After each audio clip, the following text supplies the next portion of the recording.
Spiritual practice, including the seeing of life from a more objective perspective, is one of the most life-transforming things that a person can commit to. But, like anything, it can be misused. When it is misused, it does a lot of damage to yourself and to others. And one of the most common ways that spirituality is misused is as a tool of nullification. Unfortunately, this is one of the most common ways that people use spirituality. For this reason, in today's episode, I'm going to unpack spiritual nullification so that you don't become a person who misuses spirituality in this way.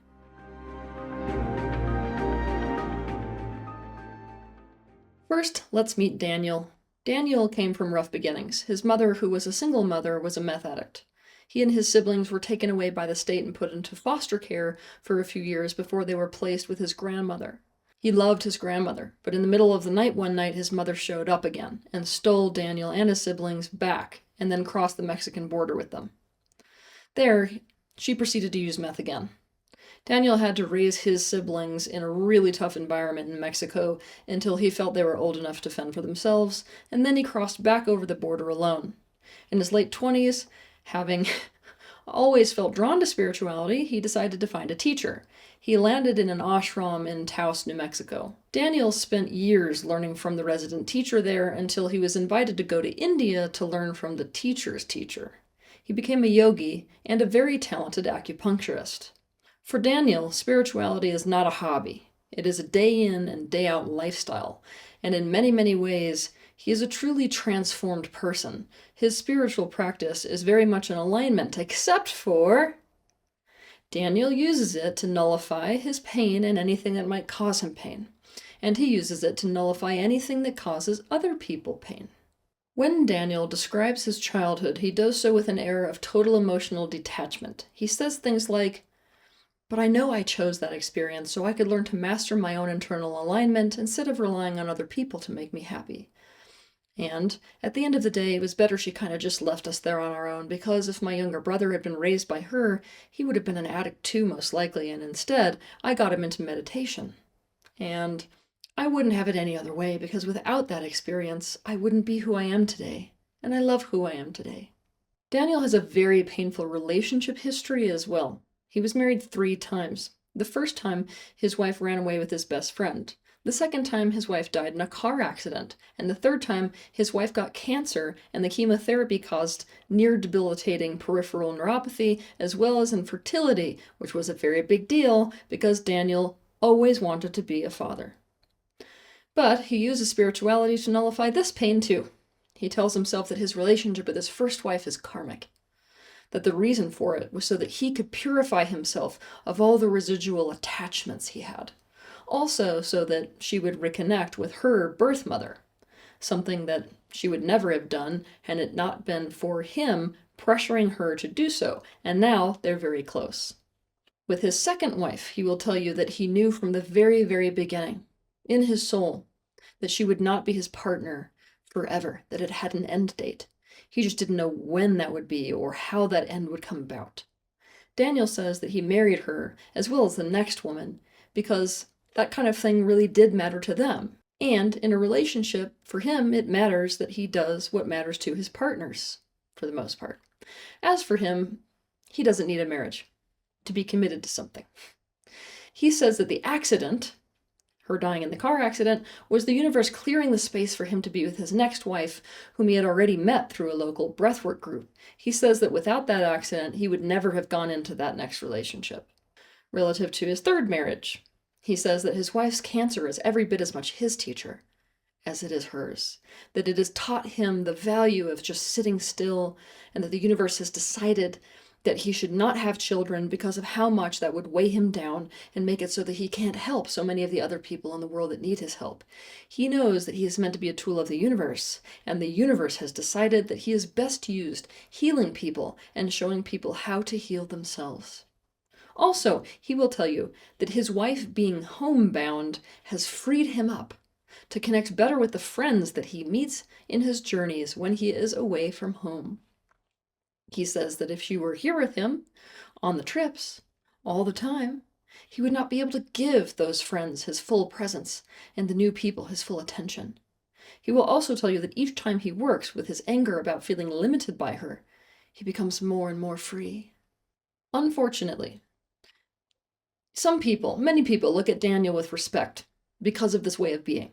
To them, he seems almost enlightened and above it all. He seems enviably resilient. But Daniel is simply using spirituality as a tool to nullify his pain. He's using it to nullify the negative. He's using it to nullify the thoughts that could cause him pain, situations that could cause him pain, truths that could cause him pain, and feelings that could cause him pain. He's using it to rewrite reality in a way that causes him to feel good feelings. Even though it is easily mistaken as a kind of enlightened optimism, spiritual nullification is a form of toxic positivity. And it is easy to recognize because people who do it will always put a positive spiritual spin on everything. Everything they have experienced and are experiencing, and everything you have experienced and are experiencing. People use spiritual tools and spiritual awareness to nullify, negate, and cancel out all kinds of things that cause them to feel pain, so that they don't feel the pain and don't experience anything unwanted. When spirituality is used like this, it is being used as a tool of resistance and avoidance, and is in fact a form of spiritual bypassing. To learn more about spiritual bypassing, you can watch 2 of my videos, titled Spiritual Bypassing and Novocaine Spirituality. The reason that it is so hard to recognize is because often when people use spirituality as a nullification tool, they're using true things, such as universal truths, or truths about their choice to incarnate, or truths about a situation they are in, to negate other true things. The thing is, when a person is truly awakened and integrated, things become an and, rather than a negation, a nullification, or a canceling out. Using our example, it becomes, I feel very limited by my wife's condition and very alone in the world. And at the very same time, I recognize that it allows me to be more present with other people that I meet when I travel. And it has forced me to confront my own relationship with physical limitations so as to free myself in certain other ways. Not, I'm able to be more present with people when I travel as well as work through my own self-imposed limitations, so I am now a very free person. As if that negates the negative and the unwanted part of reality. Spiritual nullification is a problem for several reasons. Let's go through them, shall we? 1. It causes you to never see the reality of things and therefore prevents true awakening. Something that is very hard for people to accept is that 2 contradictory things can be simultaneously true. Something like there is no death and at the same time there is death. The reason both is true is because we live in a multidimensional universe. Things are true at a higher dimensional level that are not true at a physical level. This means existence is very different for the non-physical self than it is for the physical self. People use the truths, the observations, the awareness, the perspectives, the laws, and the principles at a non-physical level to negate, deny, and nullify truths at a physical human level. They so often see spiritual reality as the only thing that is real and true. All else is an illusion. There are many different truths that make up reality. The spiritual truths are simply one aspect of truth within a system of truths. Contradictory to popular opinion, they are not superior to all, and they do not trump everything. Rather, they need to be incorporated and integrated. Because spiritual nullification pulls you out of the full picture of reality, it pulls you out of your axis of power, and you can't actually make the right decisions, and you can't actually take the right actions. Just like all forms of denial and bypassing. One part of reality does not cancel out another. To be truly awakened, you need to master the art of complexity and of holding dichotomy, which is very, very hard to do, and which requires you to be able to hold pain, not just spend your life using spiritual practice to not be in pain. 2, it causes you to push away your temporal human self. You are 2 points of perspective. Your non-physical aspect and your physical human aspect. One of the main points of spiritual mastery is to integrate the 2. Unfortunately, a great many spiritual traditions ascribe all negative unwanted things to the temporal, to that which is human, and teach that the point of awakening is to transcend beyond the temporal and the human, most especially the ego, so that you are above it all and unaffected. If you ascribe all negative, all pain, and all unwanted to the temporal, and then use spirituality as a tool of nullification, you are splitting yourself off from, denying and disowning your temporal self. i.e. your human self. Just a little part of you. You've effectively rejected and abandoned a major part of yourself and justified it by saying that it's not the real me. That's the illusion. 3. I want you to imagine going up to a little boy or girl who has just been sexually abused by their father or an uncle or their mother or whoever and saying something like, you know, you chose this experience because every person in your family doesn't know any better than to do that to their child, to do what was done to them. You chose to take on this pattern and be the one in the family to change it. Guess what? This may actually be true.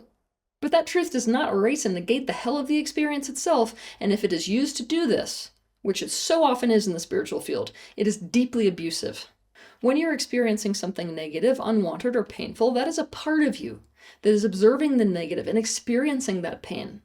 That is a part of reality, and it needs to be acknowledged, seen as important, cared for, worked with, and integrated. Not invalidated, suppressed, disconnected from, negated, pushed away, denied, disowned, or bypassed. It does not need to be stuffed under the floorboards. To use spirituality to nullify pain is to use spirituality as a tool of emotional abuse, disguised as loving divine assistance from above. 4. When you approach yourself or others with spiritual nullification, the appearance of something being healed, being in alignment, or being empowered is actually false. In actuality, you've negated, denied, suppressed, invalidated, disowned, and disconnected from what needs to be healed. This means it's going to take you much, and I mean much longer to heal. Actually be in alignment, and actually find genuine empowerment. The negative and the pain and the unwanted will just keep coming back. In fact, it will keep escalating, keeping you in a loop. It's like injecting Novocaine into a gangrenous wound. It's not going to go well for you. 5. When you use the spiritual to nullify the negative, the pain and the unwanted, you start to expect yourself to hold up to a standard of no pain. This means, should you inevitably end up in pain, you will suddenly experience a loss of self-esteem. It's akin to sinning in a religion. You're not spiritual enough or enlightened enough, and you're failing in some way. If you spiritually nullify, you also hold others to a standard of no pain. And if they are in pain, it immediately causes you to demote them in terms of your estimation of their level of consciousness. It causes you to see them as less than, unawakened, limited, less evolved, out of reality, having lost touch with the bigger picture, and temporarily succumb to an infantile, rather human state of consciousness. Today's spirituality looks to get rid of humanness in the exact same way that religions have looked to get rid of humanness for thousands of years. So congratulations. If you are someone who uses spirituality to nullify, you are a deeply, traditionally religious person. Your religion simply got a makeover called spirituality. It is time for spiritual people to stop using spirituality as a coping mechanism and as a tool of emotional escapism.